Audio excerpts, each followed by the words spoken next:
tecnológico está en auge, con cifras por encima de 100.000 millones en el mundo. Invierte en tu educación y estudia el diplomado de gastronomía y arte culinario. Podrás aprender práctica y teóricamente durante un año y estar listo para trabajar en los mejores restaurantes y hoteles del país.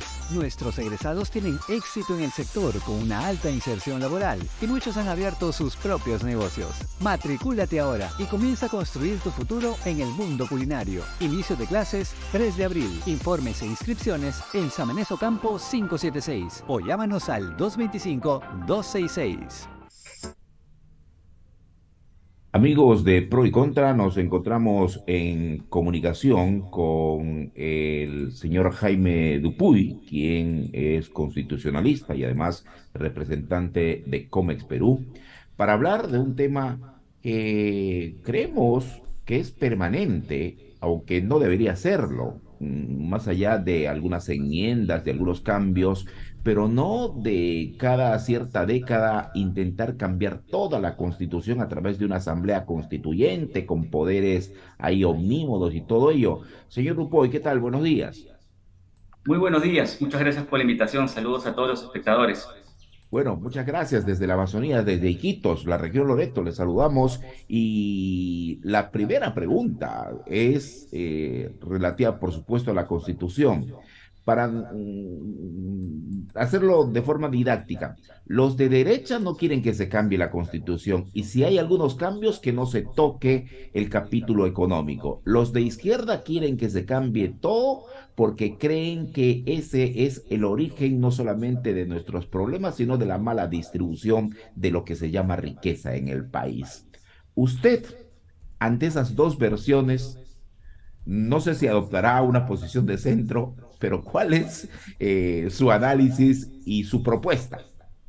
Sí, sí, claro que sí. Mira, si me preguntas, en realidad no creo que el cambio de constitución deba obedecer a razones de izquierda o de derecha, ¿no? Yo creo que Ujú. antes de contestarte la pregunta, de repente lo que es importante que los oyentes sepan es que las constituciones son cuerpos normativos que regulan los derechos de la ciudadanía y cómo se organiza el Estado justamente para cuidar, defender e implementar esos derechos contemplados en lo que se llama la parte dogmática. Entonces, la idea de las constituciones es que tengan carácter de permanencia en el tiempo.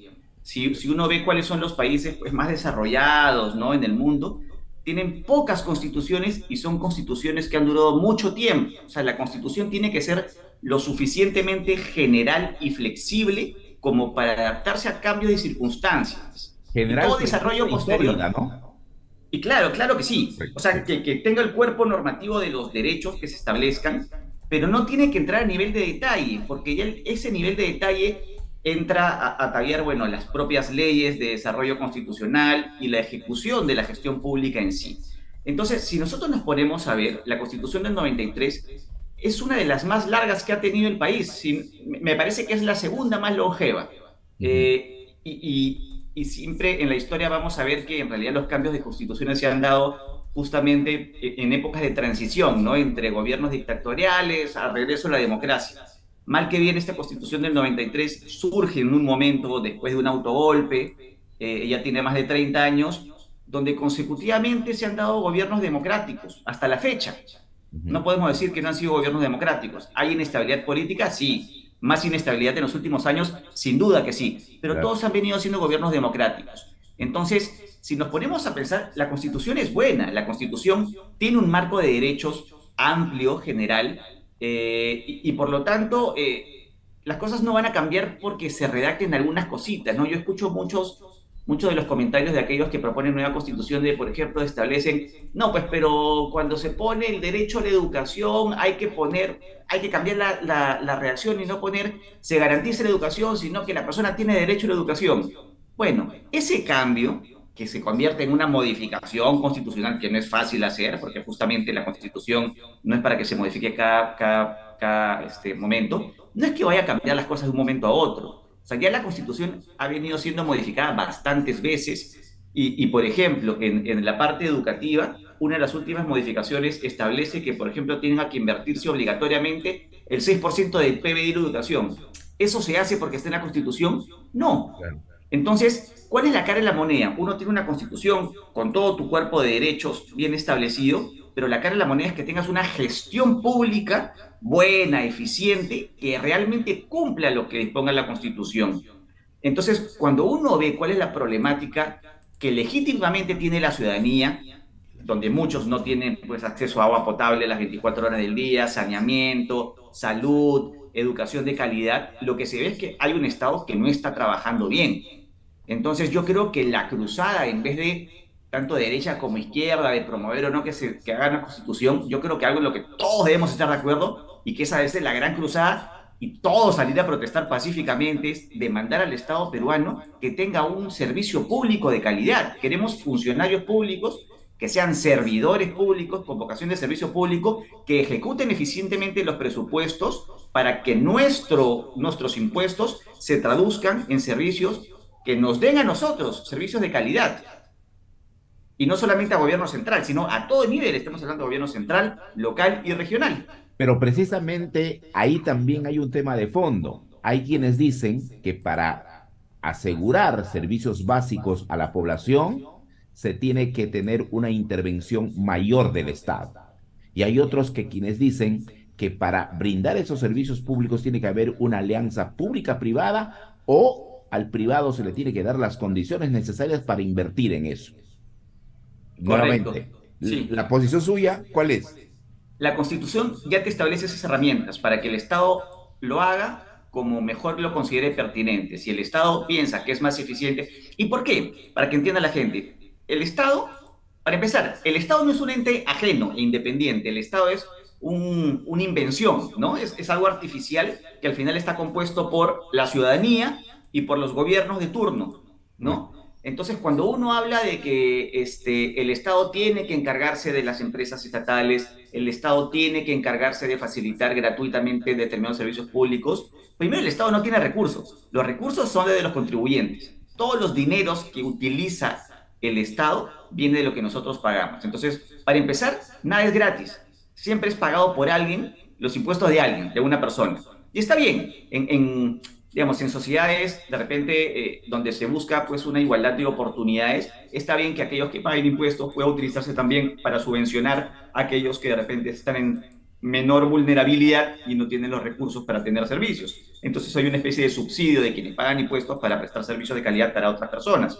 Pero el Estado, al momento de tener pocos recursos, porque nadie va a creer que el Perú es un país desarrollado, de primer mundo, millonario, que tenga muchos recursos. Los tiene, pero no los tiene en cantidad suficiente. Entonces hay que manejar esos recursos de la manera más eficiente posible. Entonces para eso el Estado lo que tiene que ver es, hay determinadas actividades en las cuales de repente yo lo podría hacer solo, porque no hay ninguna empresa privada que naturalmente lo va a hacer más eficiente y que no puede entrar o porque no es rentable una actividad económica, con lo cual la Constitución me permite que yo como Estado lo haga, y por eso tenemos muchas empresas estatales. Si uno entra a la página web de FONAFE, va a ver todas las empresas estatales que hay. El caso del agua, sí, el caso del agua es el ejemplo más preciso. El Estado tiene el monopolio del servicio del agua, un servicio elemental y un servicio que se presta muy mal y que no entra el sector privado porque de hace un momento, de hace años atrás, se consideró que era un recurso estratégico. Y así un montón de sectores en materia de energía eléctrica, en materia de electricidad, tienes distribución, generación, tienes toda la cadena. También con Petroperú, ¿ah? Correcto, Banco de la Nación, Serpost, un sinfín de empresas estatales. Ahora, si el Estado también ve que es más eficiente entrar con el privado de forma conjunta, se hace alianzas público-privadas. Si considera que el Estado no es eficiente que está permitido también, ¿no? Todo el abanico de posibilidades lo puede hacer. Quienes propugnan un rol mayor, ¿no?, de economía del Estado, la otra vez escuché a un congresista está hablando de, por ejemplo, por qué el Estado no se mete a la industria del agua mineral, ¿no? Si es que ya está metido en el agua, ¿por qué no haces agua mineral? Porque no le compete al Estado hacerlo y porque hay mucha competencia en el país de empresas privadas que lo hacen. Entonces, hay que entender esto, otra vez, que el Estado no es un ente aparte. Entonces, quienes propugnan una mayor intervención del Estado, lo que quieren es ser gobierno y ellos mismos realizar esa actividad económica, porque al final son personas las que la van a ejercer. Ahora... Y recordemos la historia, porque muchos de los que nos están oyendo deben conocer. Empresas como Hierro Perú, Minero Perú, Pesca Perú. Casa. Históricamente el rol del Estado empresario ha sido nefasto para el país con pérdidas millonarias. ¿Por qué? Porque hay un elemento principal y todos aquellos, el Perú es emprendedor, muchos de los que nos escuchan tienen su negocio y ellos saben que uno va a cuidar su negocio cuando sepas que vas a perder tus recursos, tu dinero, esos recursos que necesitas para implementar a tu familia, a tus hijos. Si piensas que las cosas te van a ir mal y alguien más te va a dar plata para que no desaparezcas, pues no vas a tener los incentivos para ser un buen empresario. Eso pasa con el Estado. Ejemplo, Petroperú. Constantemente hay préstamos y el Estado tiene que inyectar a Petroperú porque por sus ineficiencias se pierde plata, ¿no? Ahora, señor Dupuy, pero también pasa por entender, cuando se habla de Estado, muchos creen, y ahí están los alcaldes distritales, provinciales y gobernadores regionales, creen que ellos no son el Estado, que tienen que, por el abandono, por el alejamiento geográfico, en el caso de la Amazonía, tienen que ir contra ese Estado. Cuando ellos son también Estado, cuando ellos en su municipio distrital, cuando manejan recursos, son parte del Estado. Entonces, el cambio de constitución que ellos propician en muchos sectores, primero tendríamos que cambiar las personas para establecer cómo entendemos el Estado y ahí seguramente se van a aclarar muchas cosas, ¿no? Por supuesto. Y es como tú lo has dicho, es clarísimo. El Estado son todos los niveles de gobierno. Y por eso yo comentaba al inicio que no solamente hablamos del gobierno central, sino más importante aún son los gobiernos locales y regionales, porque son los que están más cerca a la ciudadanía. Claro. Y ellos, por el proceso de descentralización, tienen muchas competencias y facultades en determinar o encargarse de determinados servicios públicos, que son los que finalmente la población recibe. Por lo tanto, para empezar, es importantísimo las elecciones. Uno tiene que escoger a los mejores funcionarios, los más eficientes, con los mejores equipos, para justamente prestar buenos servicios para nosotros. Segundo, exijámosle. O sea, no podemos decir, no, el gobierno central y los alcaldes lavarse las manos. No, uno tiene que exigir a sus autoridades que realmente cumpla su labor eficientemente. Y tercero, perdón, sí hay una responsabilidad compartida. El gobierno central no se puede desentender. Tienen que haber mecanismos para ayudar a los gobiernos locales y regionales para actuar más eficientemente, ¿no? Hay una delegación de facultades última que el Ejecutivo ha presentado al Congreso que debería aprobarse, por lo menos antes de esta legislatura, que ya se prorrogó este viernes, donde se le trata de dar mayores herramientas al gobierno central para agarrar un equipo de funcionarios del MEF que pueda irse a determinadas autoridades locales y regionales para ayudarlos a crear expedientes, para ejecutar los recursos públicos de manera más eficiente, ¿no? Hay un proceso de descentralización que creo yo que hay que repensarlo, ¿no? En la medida en que en algún momento fue muy abrupto, ¿no? El otorgar muchas competencias y facultades a determinadas autoridades sin tener los presupuestos o los recursos necesarios para encargarse de ello. Entonces, no es que vayamos a pensar que todo esté escrito en piedra y que no se tenga que hacer ninguna modificación. Sin duda hay cosas que piedra. Sin duda que sí, pero no podemos hacerlo dentro de una coyuntura política. Es decir, lo que está detrás de muchos grupos son ya cuestiones políticas y estas cosas hay que pensarlas bien porque cualquier cambio que se haga es pensando a futuro, pensando en esta permanencia de las reglas de juego. Por lo tanto, yo creo que debería abrirse un espacio distinto. Y yo converso mucho con las personas y me dicen que soy un poco ingenuo, pero yo creería que naturalmente un espacio como el Acuerdo Nacional debiera ser ese espacio de reflexión donde participen todos los grupos, llámese gremios empresariales, sociedad civil, partidos políticos. Y donde ya se han dado acuerdos, valga la redundancia, señor, en el Acuerdo Nacional se han dado coincidencias importantes en el tema educativo, en el tema de salud, que debería servir para implementar políticas para lograr esos objetivos. Pero mi pregunta final, señor Dupuy, es en un tema que es crucial también en estos momentos y por su experiencia y por su representación en Comex Perú, quiero preguntarle directamente.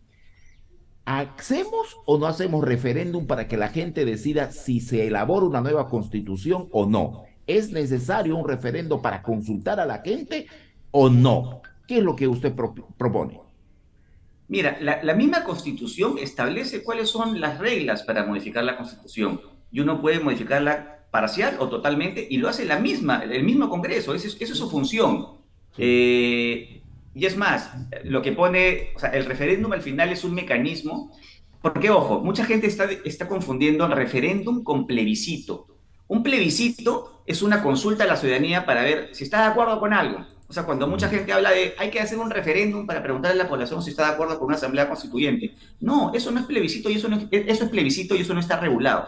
El referéndum es una votación de la ciudadanía con respecto a algo en concreto. Entonces, la Constitución... Como ya se hizo con el gobierno de Vizcarra, ¿verdad? Correcto, correcto, exacto. Y con algunas leyes que se han dado. Entonces, tú tienes una modificación constitucional que tiene una, no sé, pues una mayoría, valga la redundancia, mayor en el Congreso.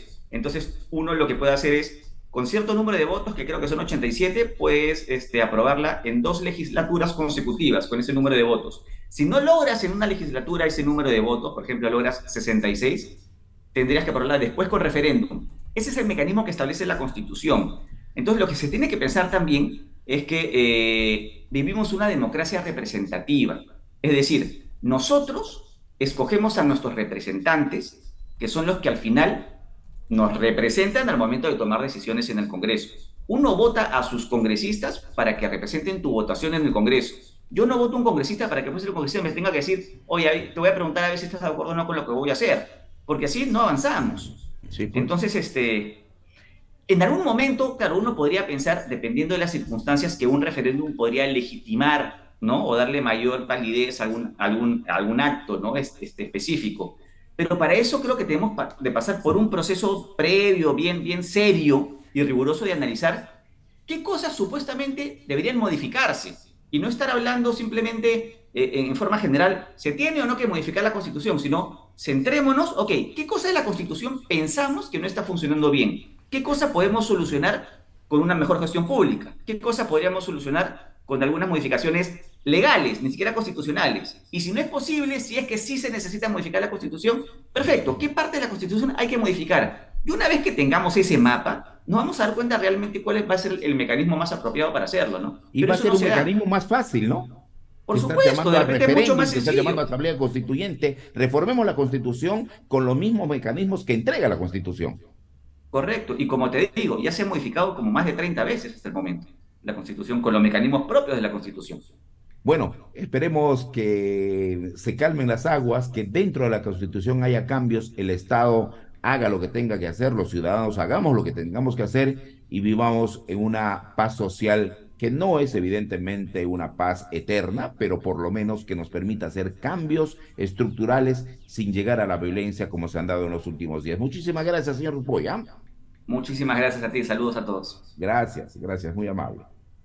El sector gastronómico está en auge, con cifras por encima de 100.000 millones en el mundo. Invierte en tu educación y estudia el diplomado de gastronomía y arte culinario. Podrás aprender práctica y teóricamente durante un año y estar listo para trabajar en los mejores restaurantes y hoteles del país. Nuestros egresados tienen éxito en el sector con una alta inserción laboral y muchos han abierto sus propios negocios. Matricúlate ahora y comienza a construir tu futuro en el mundo culinario. Inicio de clases 3 de abril. Informes e inscripciones en Samanes Ocampo 576 o llámanos al 225-266.